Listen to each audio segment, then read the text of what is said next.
Good. So the question for the day is like, where are you going?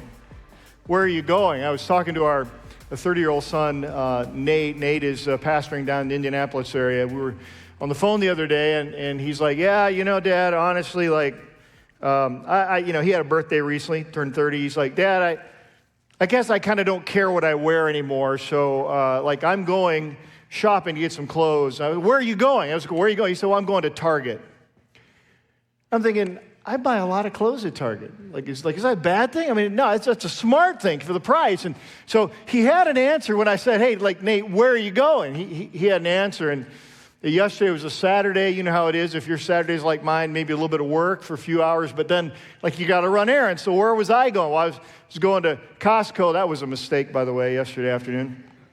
To buy gasoline because it's 50 cents a gallon cheaper. Might not have been worth how long I had to wait. And buy some other stuff, and then I had to get some stuff for the house. And where are you going? Those are thoughtful questions, and you got to think about that. And if you're like me, you plan your day, and maybe you plan your week. And I've got a short trip tomorrow to Central Illinois, and I've already planned it on my calendar and that. And we give time and effort to that, as we should. But sometimes in living in sort of the day in or week in or month in, a month out kind of life, we don't ask the larger question. Where are you going? Like this year or this decade. Talk to me about your plans. When was the last time God kind of stirred your heart for something, and rather than thinking up all the reasons why you shouldn't, you just said yes? When was the last time where you thought, my head says, no, probably I can't, but your heart was yearning for, I'd really like to try? I believe that God created us as human beings in His image, with deep, growing desires to do something that counts in this world, to make a difference. I mean, certainly there is subsistence living. There are of course, the needs to get up and go to work and eat and shelter. I get that. And by God's grace in this culture, mostly those subsistence needs are met. When that happens, our hearts begin to yearn for something more. I think when we have a time to slow down about it, or when we pause from the merry-go-round that is, especially the fall season of kids back in school and the work life ramping up and travel for sales, and man, I got to go back into the office a few more days than I've had to over the past few years. And when you get past all of that, maybe it's in the still of the night, or when you bump into a frustration and it's just a chronic frustration, we begin to ask the question, am I meant for more? Is there more than this? And let me give you the answer to that from God's Word. Yes. If you're someone who has a problem to solve, a conflict to resolve, or an opportunity to seize, you're going to like where we're going the next 7 weeks. If you have your copy of the Scriptures, look at the Old Testament book of Nehemiah. It's a narrative, and I love preaching narrative because it's just so clear. It's like where we live. We live narrative, right? Our lives move day by day and week by week. And this is where we're going to be for the next 8 weeks. Nehemiah. We're going to answer the question, am I meant for more? The answer is yes. Series, you're meant for more. More than simply survival, designed by God, created in His image, to advance, to make the most of our time here on the earth. And listen, it's big. I know it's like, Scott, that's big stuff here. I'm just coming to church. Can I sing some songs? And can you just talk to me out of the Scriptures and let's go? Well, no, I'm not going to do that. Because I think you're meant for more. I know I am. I believe our congregation is. And so over these next weeks, we're going to be challenging one another to think a little more broadly about our lives. Now honestly, I'm not calling you to consider ministry or leaving your job or your company and going doing something else. That's going to be Nehemiah's experience, but I'm simply saying, what kind of chronic situation in your circumstance have you lived with far too long? What kind of changes, and they may be gradual or they may be dramatic, depends on your life circumstance.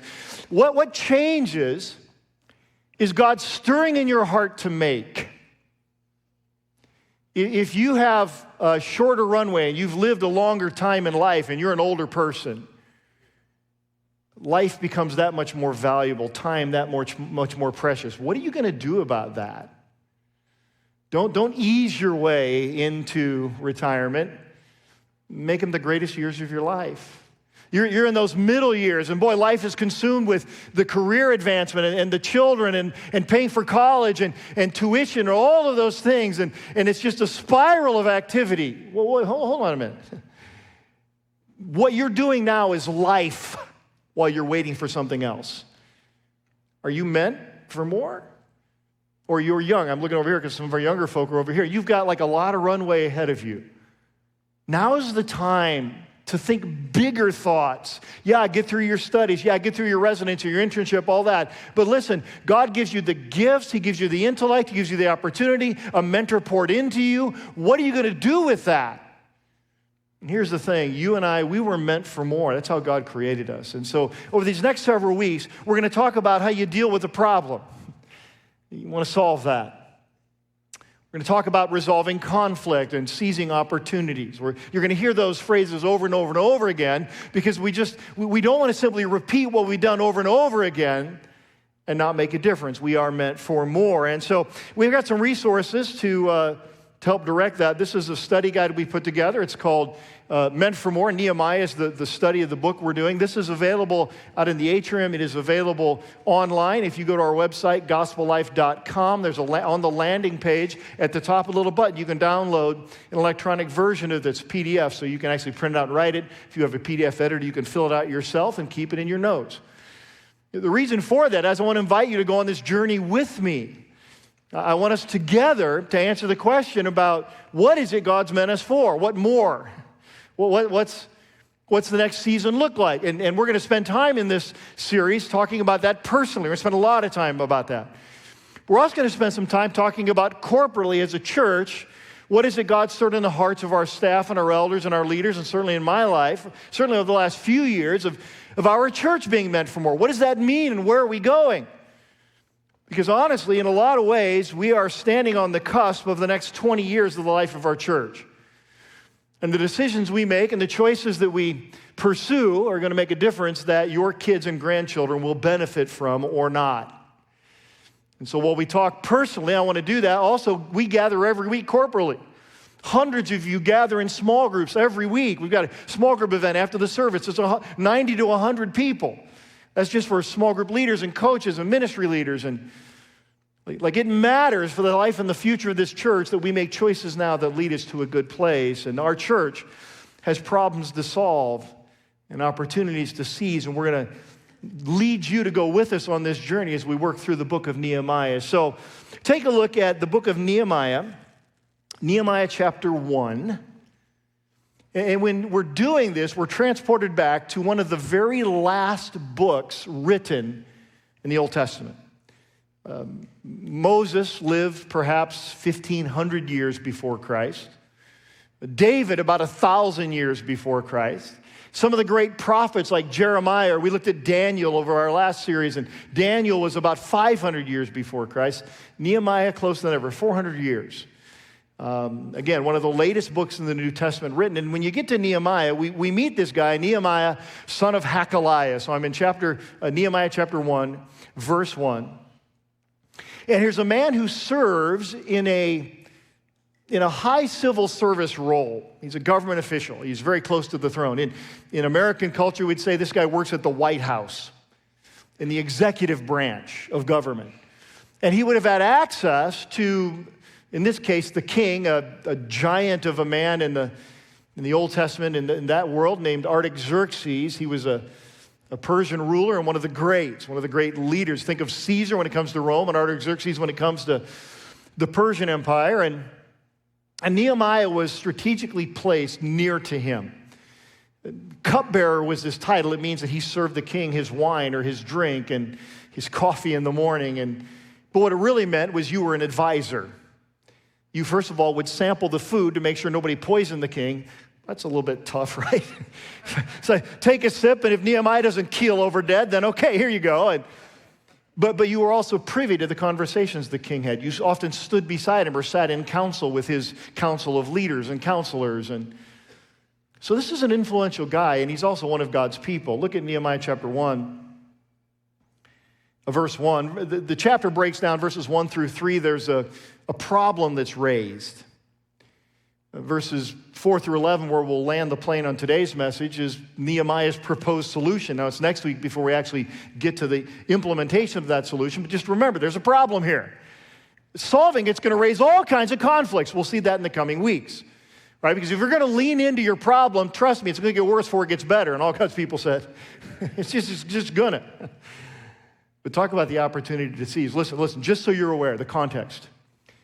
Nehemiah and his friend Ezra rewrote Israeli history, prepared the entire Middle Eastern basin for the arrival of Jesus Christ. It is probably, next to King David, one of the greatest resets of Old Testament history. And it started when his friend came all the way back 800 miles from a visit to Jerusalem. Look at Nehemiah 1, verse 1. The words of Nehemiah, son of Hakaliah. It's interesting, the first 6 chapters, a lot of personal pronouns. It reads like Nehemiah's journal. The later chapters, probably one of Nehemiah's friends, or maybe even someone who followed Nehemiah, sort of captured what happened after where we're going to focus. And so, now, look at verse 1. It happened in the month of Kislev, which doesn't help us much except to recognize that's December. On our calendar, it's the end of the year. It happened in the month of Kislev in the 20th year that I was in Susa, the capital, 20th year of Artaxerxes, who reigned for 44 years. And Hanani, one of my brothers, came with certain men from Judah, and I asked him concerning the Jews. Here's the question. It's twofold. Okay, and now where Nehemiah served in the capital city was 800 miles away. And as far as we know, Nehemiah had never been to Jerusalem. That's why he's asking about, hey, what's going on back there? And I asked them, look at the middle of verse 2, concerning the Jews who had escaped, who had survived the exile, concerning Jerusalem. It's like, think of Daniel. We're going back a ways now. What's happening back there with these folks that survived the conquest by Babylon? And concerning Jerusalem, what about the capital city? What's going on? I want to know about my people, and I want to know about my capital city. Look at verse 3. They said to me, the remnant there in the province who has survived the exile is in, here it is, ready, in great trouble. It speaks of being unsettled. It speaks of being pressed. And the modifier is great trouble. This is not just a little bit of trouble. If you're someone who says, man, my life feels off the rails, that's the concept. Not only that, and shame. It's interesting to me how often trouble and shame go together, as though we somehow feel we need to hide our trouble, even though your neighbor probably has worse trouble. And shame isolates and separates, and that's the condition. And look at verse 3, the last part. The wall of Jerusalem is broken down. Its gates are destroyed by fire. Here's the problem. When it comes to God's people, they were in trouble and shame. That's an issue of identity. I love that closing song there that Tara led us in. And man, this is who I am. And I was thinking of the goodness of God and his promises to me. Yeah, well, God made promises to his people, right? Promised land, flowing with milk and honey. That's not their experience. It's trouble and shame. It's not how God intended his people to live.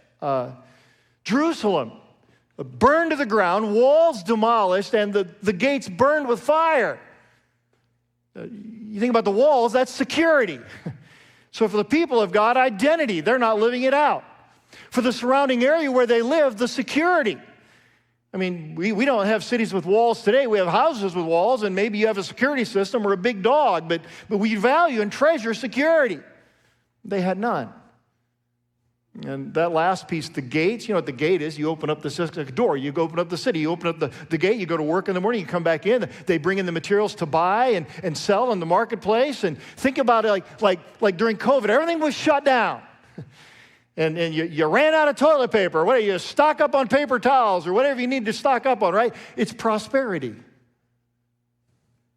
And the people of God, their identity is crushed by problems and shame. Their security is vanished because the walls are down, and their prosperity is gone because there's no commerce. You can't open or close a gate to provide any kind of traffic in there. There's rubble everywhere. Look at verse 4. And here's the response. And it's dramatic, to be honest with you. As soon as I heard these words, I sat down and wept and mourned for days, and I continued fasting and praying before the God of heaven. Nehemiah was brokenhearted. You may think like, well, yeah, it's trouble. But hold on, listen. Here's what you don't know. I had to do research. This had been going, listen to me, this had been going on, 150 years. Nebuchadnezzar crushed the city 150 years prior to this happening. You want to put that in context? 150 years ago, Ulysses S. Grant was president of the United States. The Civil War had just ended.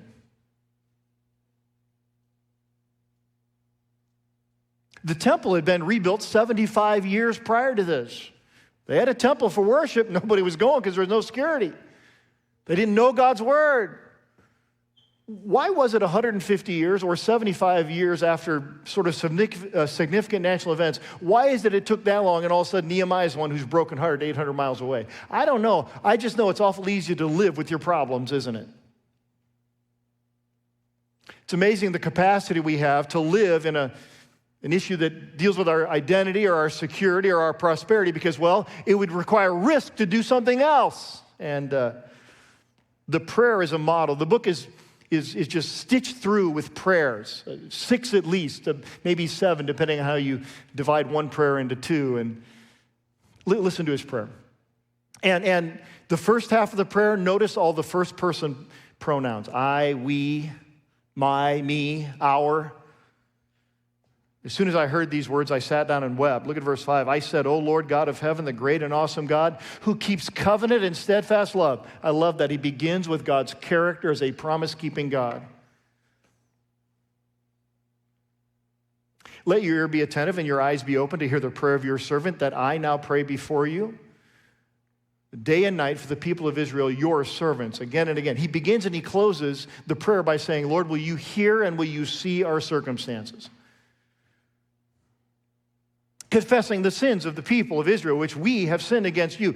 I, even my father's house, have sinned. We have acted very corruptly. He goes through all these things, the things that they had gotten themselves into these circumstances by doing. And look at verse 8. Remember, first request is, Lord, will you hear, will you see what's going on in my life?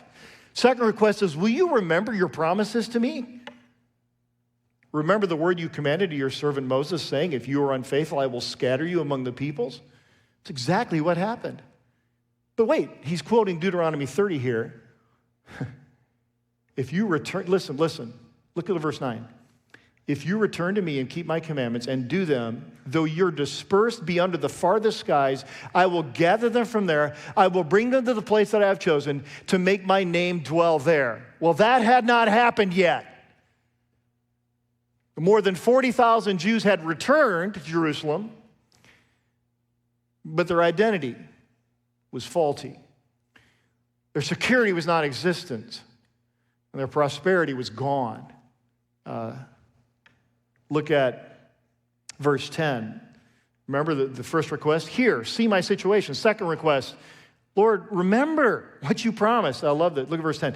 And now notice here, the second part of the prayer, all the pronouns, almost all of them, are second person, as though Nehemiah is calling God to account. You, your. I love some of the great prayers of the Bible. I don't mean prayers. I mean the men or women who prayed, prayers, are not afraid to confront the God of heaven with his own words. That's not a bad strategy. They're your servants, your people, whom you've redeemed by your great power and your strong hand. You suppose the Lord was picking up what Nehemiah was laying down? It's like, really, Lord, to be honest with you, it's your problem. By the way, what did 1 Peter say? Cast your cares on him, knowing he cares for you. It's good counsel. Lord, let your ear, here it is, he's closing the prayer the way he opened it. Let your ear be attentive to the prayer of your servant, to the prayer of your servants who delight to fear your name. Now, I love it. Look at the end of verse 11. Give success to your servant today.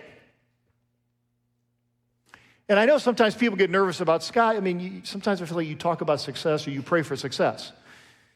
Right, well, would you rather pray for failure? I'll leave that up to you. In my case, I'm going to pray for success. And I feel like I'm pretty solid ground here. He's actually quoting from Joshua 1, 8, 9, and 10. If you do not let this book of the law depart from your mouth, then you will be prosperous and successful if you do it. And look at the end of verse 11. Grant him mercy in the sight of this man, which is a tip of the hat to what's about to happen. Now, I was cupbearer to the king, and I've already explained what a cupbearer did in that case. And so problem identified. It related to identity of the people of God, the security of the people of God, and the prosperity of the people of God, all missing or deficient in some way. And Nehemiah's first solution was not write a plan. Nehemiah's first solution was go to God in prayer. Love that. And I love that his prayer was so personal. I, we, my. The ownership was high. I've done this. Our people have done this. We take ownership for this. Very hard to get past a problem, resolve a conflict, until you're willing to take some ownership for your part in that. Let me change that pronoun. Until we take our part in ownership of that. And Nehemiah is doing that. But then I love that the prayer is not only personal, it's super hopeful. And God, you said, you promised. And I just, Lord, I'm going to call you to account for that. And that's what happens. And next week, we'll kind of get on to, what's the solution? And so let me just see if we can draw some application here. And we're going to have 7 more weeks after this to fill this out. All right, I can identify a problem. Or, I've got a conflict to resolve. Or, to be honest with you, it seems crazy, but God's been stirring in my heart an opportunity. And, okay, well, how? What's the next step? Let's see if I can ferret some things out from what the Scripture taught here. First step, throughout this series, what's going to happen, I talk about meant for more, meant for more, meant for more.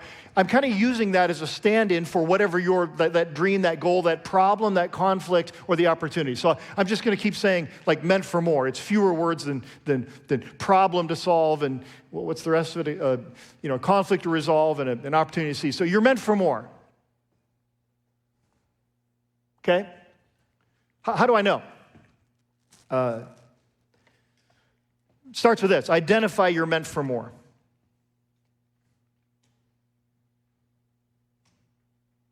And this is on me. For the next, is that Chad back there? For the next one, take the R-E off and just make it your.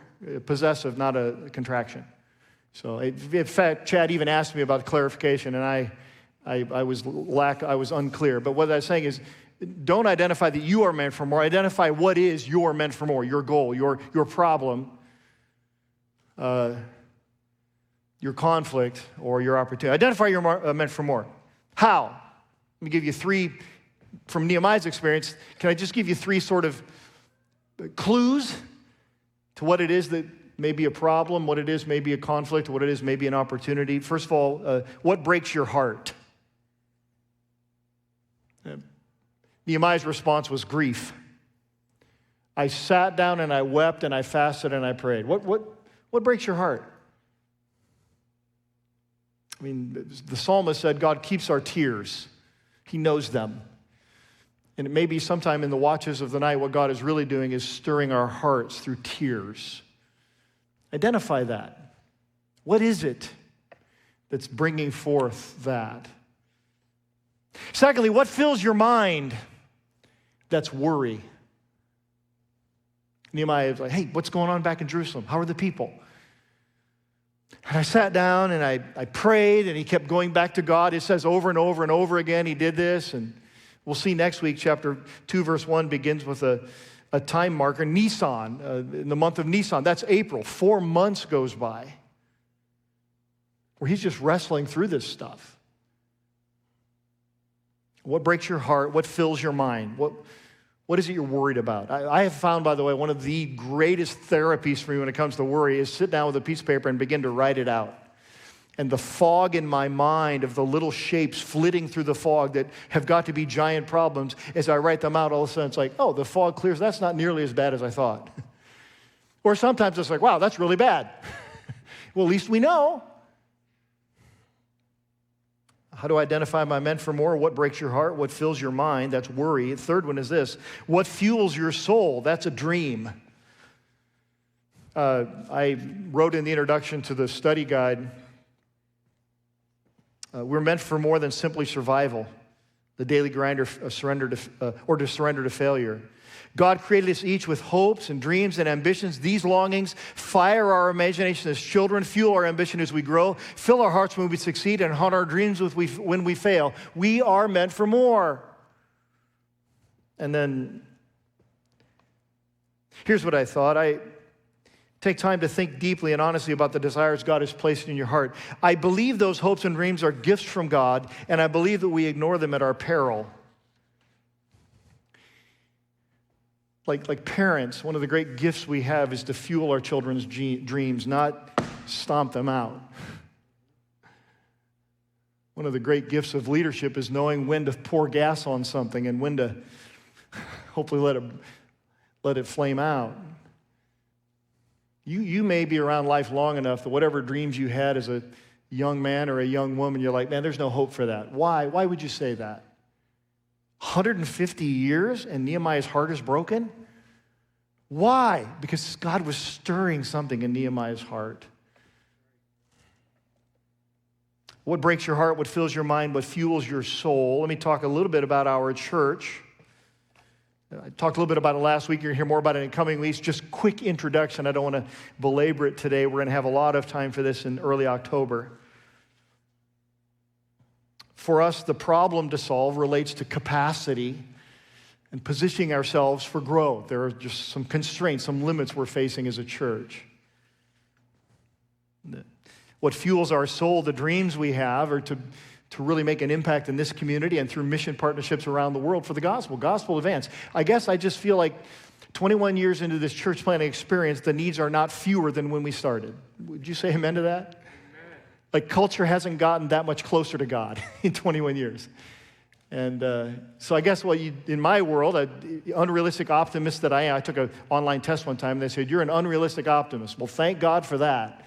I'd rather be that than an unrealistic pessimist, right? And I just feel like the opportunity is now greater than it was 21 years ago. And it was a pretty great opportunity 21 years ago.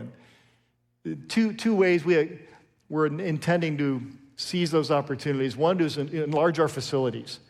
And already the walls are up and they're getting ready to put the roof on over at Carroll Stream. I love that it's crowded in there. I love the problems of having to park down the street. And basically they have some of the same problems we have here. Good. God bless them. We need to enlarge that, including worship space right out here on that north lawn. And worship like we had today, we just need to ring the rafters with that. But let's not do it in a gym where everything echoes. Let's do it in a place built for worship. We want to enlarge our facilities to serve the people here. Many of you already a part. Great, God bless. The other thing we want to do, we're committed to not just looking inward and say, well, how do we take care of ourselves? Also, how do we increase our generosity, our giving to missions so that we're blessing our people that are not yet here or they're out there?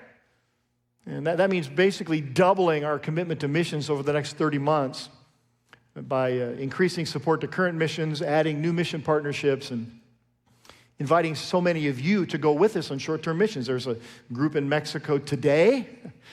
We're going to Kentucky in October, God willing, Nigeria in December, and we're going to have a whole list of those things for you to be a part of.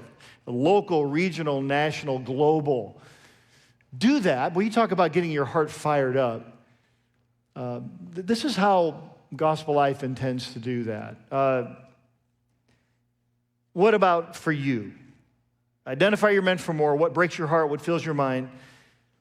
What fuels your soul? And then here's the thing. This might seem counterintuitive. Surrender, you're meant for more. So you identify it. This is what God's stirring. This is the problem to solve. This is a conflict to resolve. This is the opportunity to seize. And we got that thing, right? And it's our precious, and we hold it close. But you know what? That's not going to get it done. Nehemiah's first response was to say, God, here it is. Here's what's breaking my heart. Here's the dreams and aspirations I have. And he's just like, God, you, over and over, you know this. You, God, you said this. And the ownership, here's what I want to do. And I just love at the very end of that, right? Verse 11, give success to your servant today. Here's the thing, listen. Nehemiah was the solution to the problem.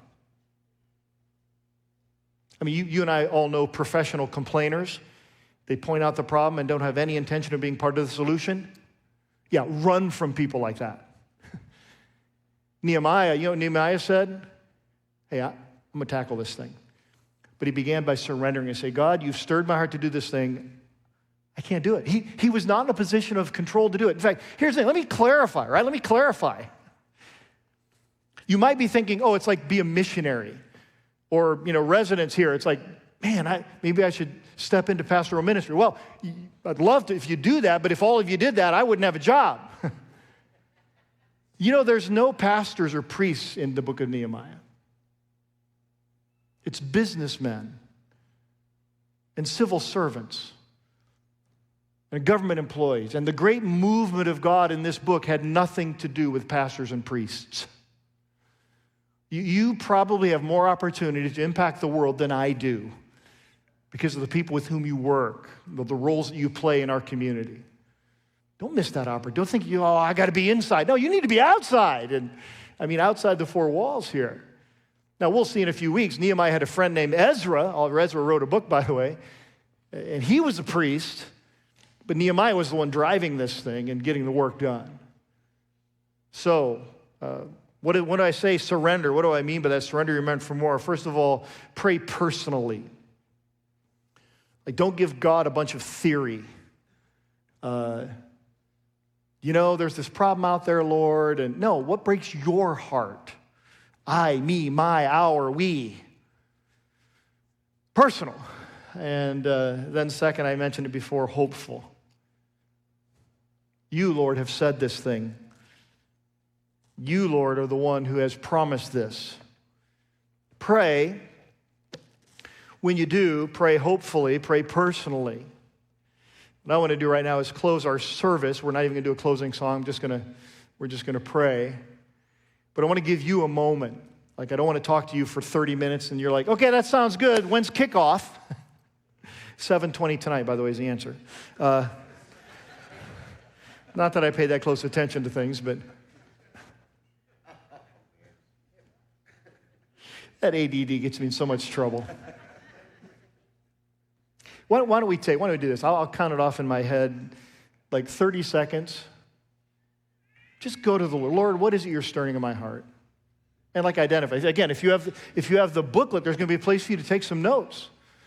You can do that during the message. You can do it on your device. You can download it. But let's lean into this, right? It could be a good series. We just scratched the surface today. But 30 seconds to make a personal, hopeful prayer to God.